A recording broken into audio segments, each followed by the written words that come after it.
800 850 கடாய்ங்க வந்துட்டே இருக்குதுங்க. இன்னும் வந்துட்டே இருக்குது, வெட்டிட்டே இருக்கிறாங்க. அரிசி வந்து ஒரு 20 மூட்டை வந்திருக்குங்க நான் வரைக்கும். இந்த இடத்துக்கு 20 மூட்டை, அங்க வந்து கோயில் காட்டுல 30 மூட்டை வந்திருக்குங்க. குடல் தனியா, கறி தனியா, தலை காலில் ஏலத்தில் விட்டுருவாங்க. பெரும்பூசை ஆனோடனே சாப்பாடு ஆரம்பிச்சிருவாங்க. 2 மணி ஆயிருங்க. சாப்பாடு குழம்பு கறி 3 கொடுத்துருவாங்க. அன்னதானம் வந்து அங்க கோயில் காட்டுல அன்னதானம். 18 பட்டி கிராமம் வந்து எல்லாரும் அன்னதானத்துல சந்தோஷமா கலந்துக்குவாங்க. இதுல வந்து கிட்டத்தட்ட 20,000 25,000 30,000 வரையிலும் ஜனங்க வந்து சாப்பிடுவாங்க. அதுக்கான ஏற்பாடுகள் எல்லாம் நாங்க செஞ்சு வச்சிட்டோம். சந்திபாளையங்க. இது அங்காள பரமேஸ்வரி அம்மன் கோவிலுங்க. மாசி மாசம் அமாவாசை எனக்கு திருவிழா வரும். தை மாசம் பௌர்ணமியில வந்து வாக்கு கேட்பாங்க. பூ வாக்கு கேட்டு இந்த வாக்கா வந்தா மட்டும்தான் திருவிழா நடக்குங்க. 7 வருஷம் திருவிழாவே வராம இருந்து அதுக்கப்புறம் திருவிழா வந்திருக்குங்க. மக்கள் வந்து சுத்தோட்டத்துல எல்லா பக்கம் வருவாங்க. ஒசூர், மதுரை எல்லா பக்கம் இருந்துமே கடாய் கொண்டு வருவாங்க. அவங்க வேட்டை கடாயின்னு தான் விடுவாங்க. எங்க கோயிலுக்கு விட்டுருவாங்க. மயானக்கரையில வந்து கடாய் வெட்டுவாங்க. கடாய் கொடுத்தவங்களுக்கு தனியா விருந்து கொடுத்துருவாங்க. அது போக எல்லா மக்களுக்குமே இங்க விருந்து நடக்கும்.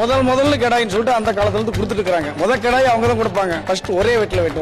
ஜனங்க சுத்தோட்டத்துல இருந்து எல்லாருமே வருவாங்க. யாரு வந்தாலும் விருந்துருங்க. ஆண்கள், பெண்கள், குழந்தைகள், வயசானவங்க யாரு வந்தாலுமே சாப்பிடுவாங்க. மத்தியானம் 1 மணில இருந்து சாயந்தரம் 7 மணி வரைக்கும் விருந்து நடக்குங்க. நீங்க போய் பாத்தீங்கன்னா ஆயிரக்கணக்கா இருப்பாங்க ஒரே டைம்ல பாத்தீங்கன்னாவே. அது போக இங்க கோயிலே வந்து இந்த கடாய் கொடுக்குறாங்க இல்லைங்களா, அவங்களுக்கு சாப்பாடு, குழம்பு, கறி அது தனியா கொடுத்துருவாங்க டோக்கன் மூலமா. அது போக சாப்பிடுறவங்க அங்க பாத்தீங்கன்னா ஒரு திருவிழாக்கு 25,000 பேர் 30,000 பேர் கூட சாப்பிட்டு இருக்காங்க. ஈரோடு மாவட்டம் அந்தியூர் வட்டம் பிரம்மதேசம் கிராமம் சந்தியவெளியா குட்கிராமத்தில் இருக்கு.